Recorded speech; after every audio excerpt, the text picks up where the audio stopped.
Hi everyone, I'm back to read the back of the book in Changes for Felicity, A Winter Story, Book 6. Changes for America. The Revolutionary War not only changed 13 English colonies into the United States of America, it also changed the city of Williamsburg and the daily lives of families like Felicity's.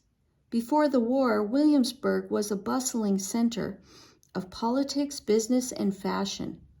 It was the capital of Virginia and the most important city in the large colony. But when the Patriots began the fight for independence from England, life in Williamsburg became very different. After Governor Dunmore left Williamsburg in June of 1775, angry colonists raided the palace to take the weapons that were stored there. A few days later, Patriot troops raided the governor's palace again. Some of them moved into the building and made it their camp. Soldiers took over other parts of Williamsburg too. Soon more than 2,000 men were camping out there, waiting for supplies and instructions before leaving for the battlefront. Residents like Felicity saw signs of the war everywhere as they walked down the city streets. Life also changed for Loyalist families. Families like Elizabeth's were often separated. Loyalist men could be arrested for supporting the king, just as Mr. Cole was.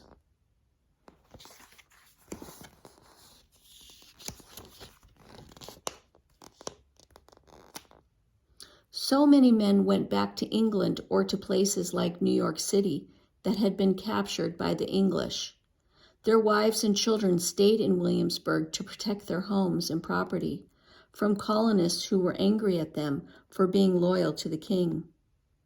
Patriot families like Felicity's also were often separated. Husbands and older brothers went off to fight in the Revolutionary War.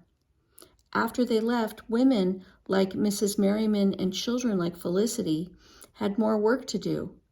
They continued to tend the animals and work in their gardens, and now they had to manage their families' households and businesses too. There was also more work because many male slaves left to join the army. Yet as busy women and children were, they still knit stockings and caps and sewed shirts to give to soldiers in the army. People in Williamsburg could not buy all the things that they could before the war. Shopkeepers had once sold many imported goods brought in from England and other countries. But during the war, England stopped selling to the former colonies, and England tried to keep ships from other countries from entering the American ports.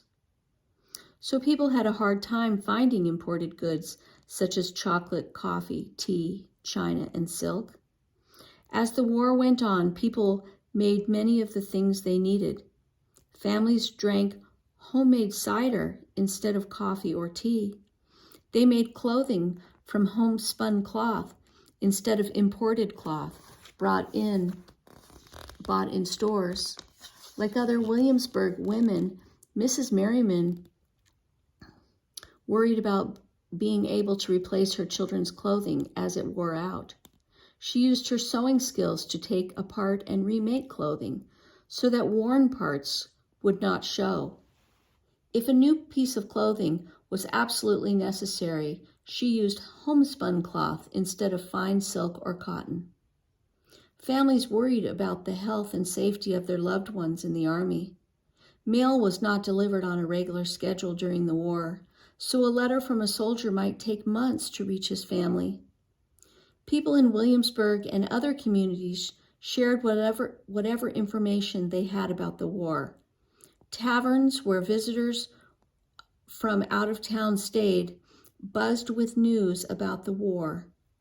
Soldiers worried about the safety of their families at home as well.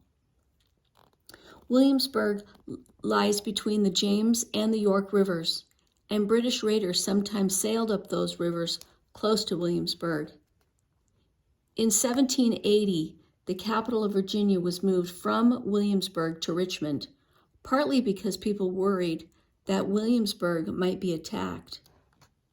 In 1781, the last year of the war, fighting actually took place just outside of Williamsburg, and residents like Felicity feared for their lives. Many American families lived near other battlegrounds and felt the same danger. The fight for independence from England changed the lives of all Americans.